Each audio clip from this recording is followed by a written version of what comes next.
Vous allez bien? Bienvenue. Voilà. Nous commençons la visite au niveau des écrans d'abord. Alors vous avez en face de vous les étapes de la construction du monument, du début jusqu'à la fin. Alors, je vous explique ces étapes de la construction et ensuite, vous allez continuer la visite au niveau supérieur. Alors, vous aurez à visiter le premier étage, le deuxième et le troisième sera la fin de la visite. Vous avez compris? Alors, vous avez ici en image les travaux de la construction du monument.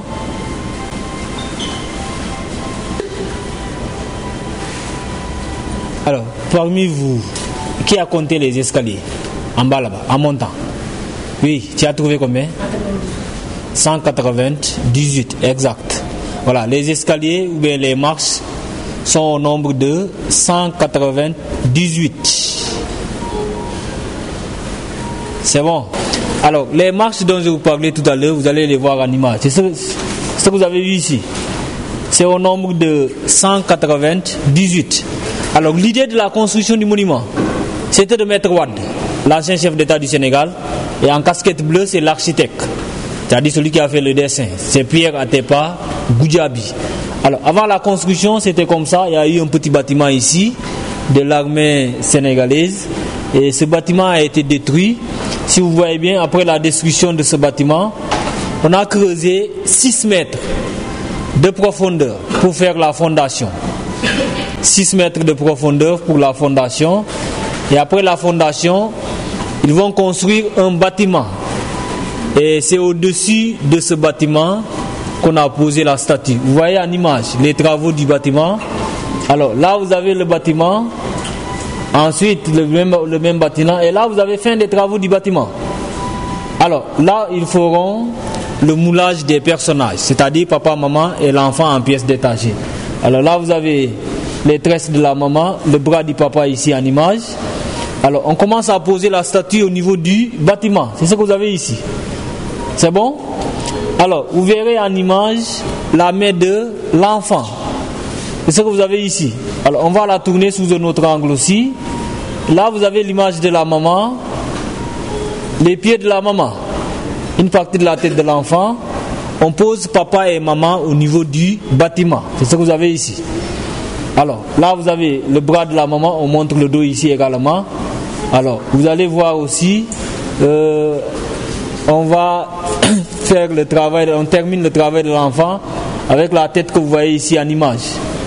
Alors, on la monte sous un autre angle. Et l'enfant, maintenant, on le prépare pour le poser au niveau de l'épaule de son papa. Et parlant du papa, voici sa tête qui est là. Alors, ça correspond au 15e étage du monument. Alors, après tout le travail, vous avez papa, maman et l'enfant ici en image. Alors là, j'avais commencé l'explication à partir d'ici, l'extérieur du monument et l'intérieur. Alors, toutes les informations, c'est-à-dire le tonnage, l'argent dépensé, la durée de la construction, on va vous les donner au 3e étage. Alors, si une fois au 3e, vous n'avez pas compris, vous pouvez poser la question à partir de là-bas. Vous avez compris? Alors, retenez ici d'abord que nous avons 6 mètres de profondeur, construction, la fondation, construction du bâtiment, moulage des personnages et assemblage. Et j'ai parlé aussi des 198 marches. C'est bon? Vous avez compris? Donc, nous sommes au 1er étage. Vous avez devant vous des expositions. Toutes ces expositions sont faites par un artiste sénégalais du nom de Djibril Goudiaby. C'est un artiste sénégalais. Mais ici, Djibril Goudiaby a divisé ses expositions en 2 parties. Il y a d'abord exposition mémoire, portant sur quelques grands peuples d'Afrique. Mais il y a aussi exposition socioculture. C'est la partie dans laquelle il représente quelques familles sénégalaises ou bien ethnies sénégalaises. Mais nous allons ensemble voir la première partie qui est la partie mémoire, qui porte sur quelques grands peuples d'Afrique. Et ça commence par là, le Maasai du Kenya, ici. Le Maasai du Kenya. Et de ce côté, nous avons le Dogon du Mali. Le Dogon du Mali. Et là, nous avons le Zoulou de l'Afrique du Sud. Le Zoulou de l'Afrique du Sud. Je pense que là. Et ici, nous avons la représentation de l'Égypte ancienne, l'Égypte pharaonique, avec la reine qui est ici au milieu, entourée de 2 pharaons et une princesse ici derrière. C'est bon jusque-là? On peut continuer. Ok, donc avançons. La première. Ok, et ici devant vous, vous avez un alignement de quelques dignitaires africains. C'est un alignement de quelques dignitaires africains. Et ça commence par le grand serigne de Dakar, issu de l'ethnie Lébou. Et de ce côté, nous avons le Touareg du Niger.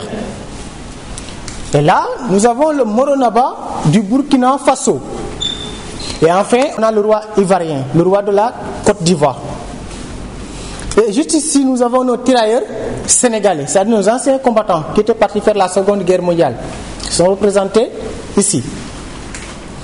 Et là, nous avons le complice noir ou bien le traître noir qui vendait ses propres semblables aux Européens. C'est-à-dire que lorsque les Européens venaient ici en Afrique pour acheter des esclaves, ils se rapprochaient de ce monsieur noir pour faciliter l'achat des esclaves. C'est pourquoi on l'appelle le complice noir ou bien le traître noir. Et de ce côté, vous avez la représentation des esclaves qui ont été vendus par ce complice noir.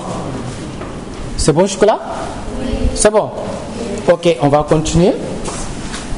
Gardez vos rangs, on va continuer.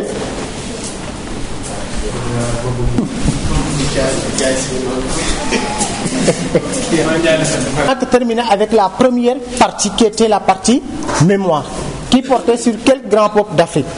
Maintenant, on va voir la deuxième partie. C'est la partie dans laquelle, comme je vous l'avais dit, la partie dans laquelle il représente quelques familles sénégalaises ou bien ethnies sénégalaises. Et ça commence par le sage que vous voyez ici, bien assis sur son tabouret, le sage. Et de ce côté, nous avons le Bassari qui est là avec son masque culturel. Ils sont précisément au sud du Sénégal, vers Kédougou. Et là, nous avons le berger Peul. Le berger Peul ou Fulani. Et ici, nous avons l'homme du futur.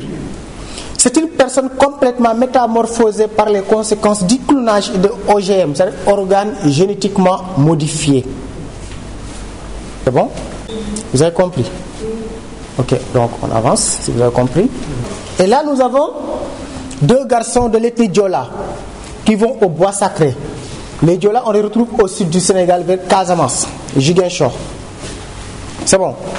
Et de ce côté, nous avons encore 2 femmes de l'ethnie Diola, mais qui sont dans le rite de fécondité. Et là, nous avons le Balante devant son balafon. Ici, le Mandeng avec sa Kora.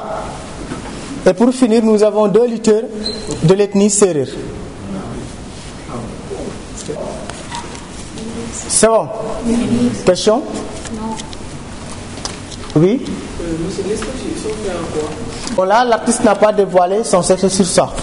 Vous avez avec les artistes, ils peuvent vous donner toutes les informations qui correspondent à leurs œuvres d'art, sauf la matière ou bien les matières avec lesquelles ils fabriquent des choses. Raison pour laquelle il ne nous a pas dévoilé son secret. Autre question, oui? J'ai pas bien entendu. L'instrument ou bien ce personnage? Le personnage, c'est le Balante. Il représente l'ethnie Balante.